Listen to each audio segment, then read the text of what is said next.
Hi people, good day and welcome back to our YouTube channel, Marjan's Garden. So for today's video guys, ay bibigyan ko kayo ng update dito sa ating mga cuttings ng ating mga Purple Delight. So after a week, natin silang makat at maitanim agad dyan sa pot na yan guys. Titingnan natin kung may roots na ba sila. So ayan, dito tayo mag-start sa gitna. Yan, ito.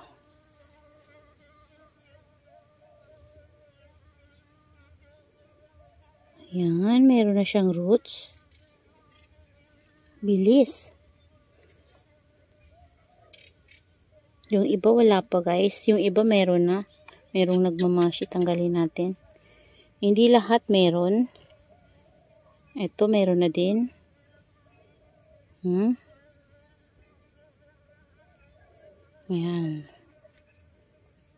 Meron na din to guys.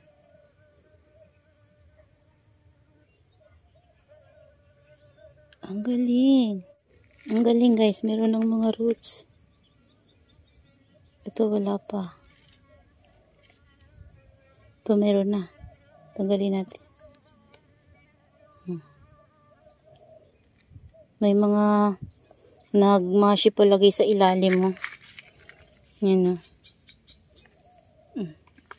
Tanggalin natin para di na makahawa pa. Oh. May roots na. And, nung tinanim ko pala to dito guys, yung mga ginamit ko dyan na garden soil ay basa. Yan, kaya naglagay ako sa kanila ng toppings na pumice stone. So, kung mapapansin nyo lahat sila guys, merong mga pumice stone kasi nilagyan ko yan sila lahat guys. Kasi basa talaga yung garden soil na ginamit ko tsaka yung fresh na risal na nailagay ko. Ito wala pa guys. So, hindi lahat, hindi sabay-sabay yung pagkakaroon nila guys ng roots. Pero, all in all, magaganda sila guys. At okay na okay naman sila. Ito meron na. Mga dito guys sa gilid. Ayan ito may hindi maiwasan. Ayan. Tanggalin na lang natin yung may na kasi kapag nag-watery, pwedeng makasira. Ayan. Kakahawa yun. Ito meron na guys. So, yan may mga roots na sila. Ang bilis. Yung iba meron ng mga roots talaga. Yung iba wala pa pero magkakaroon na din yan guys. Ito wala pa. Yan, okay lang siya. Ito yung tinanggal ko lang. Binlaid ko siya. Doon galing yan guys sa mga babies nung kinuha na natin na cuttings. Before, ayan. Yun doon yung kinalbo ko doon. Ayan. Grabe. Pawis na pawis ako. Ito yung var natin guys. Ayan galing to sa variegated. Ayan kung mapapansin nyo, meron pa siya ditong slight bar. And tingin ko, parang nagkakaroon siya dito ng var Ayan. So, ayan sila guys. Ito. Wala pa to. Wala pa to. Ito ata yung galing din sa var. Nilagyan ko yun ng sulat para hindi ko guys makakalimutan. Kasi kapag nagpropagate ako, may possible na mag-var sila ulit. Ito siguro yun. Ayan. Oo, ito nga yun guys. Saka ito. Dalawa sila pinagtabi ko. Ito yung big pot natin. Wala pa. Ay, meron na to. Kapatong lang kasi yan sila guys.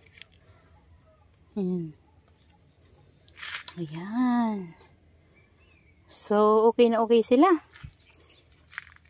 Ayan. Hindi naman lahat natin guys titingnan kasi kapag tiningnan natin lahat, ito may roots na rin. Yung iba wala pa, yung iba meron na. Yan, ito yung mga bago. Yun yung mga una natin na mga nakat. Ito yung bago. 4 na pat ata to. Ito. 3 lang. Oo, 3 lang. Wala pa to. Kasi ito yung mga bago. Pero tingnan nyo guys yung color nila Ang ganda. Ganda. Compare doon guys mas makolor itong mga ito. Ayan, doon yan guys galing sa ano natin, doon sa dulo. Ayan, tingnan nyo yung color nun, no. Ayan, no. Same sila. Ayan, dito yan galing. And ito yung kinalbo ko guys. Ayan, ito yung mga nauna kong kinuhanan ng cuttings. Medyo malalaki na. Pero yung mga last na pinugutan ko guys ay wala pang bibis. Meron ng pimples yung iba pero yung iba wala pa. Kasi ito, mga last ko na to guys na pinugutan. Ito yung mga nauna-una. Kasi hindi ko sila sabay-sabay na pugutan. Kasi yung last, yun yung nandito banda sa gilid na to. Ayan. Yung dito, ang ganda ng color eh. Ayan o. Tingnan nyo guys. Ang dami pa niyan baby sa ilalim. And kinalbo ko talaga. Ayan. Para magbibi sila ng madami. Bibigyan ko na lang kayo guys ng update kapag nagkaroon na yan ng mga pimples. So, nagugustuhan nila yung weather dito sa atin. Kahit na palaging makulimlim, kulimlim. So, ayan, okay pa naman sila guys. Nagkakaroon ng color yung Purple Delight natin dun banda sa gilid na yun. Kasi yun yung mga baby. Ayan, ang ganda ng color. Yan, after a week, meron na silang roots yung iba. Pero yung iba ay wala pa. So, hindi talaga guys sabay-sabay. Ayan, ito naman, ganun din. Meron ng pimples yung iba. Pero yung iba ay wala pa. Ito yung mga kinuhanan ko guys ng mga babies. So binlaid ko lang. Pero ayan, meron na rin mga pimples ulit guys yung mga kinuhanan ko. Yung mga nasa baba na yan ay puro yan mga lip propagation. So lumalaki na rin sila.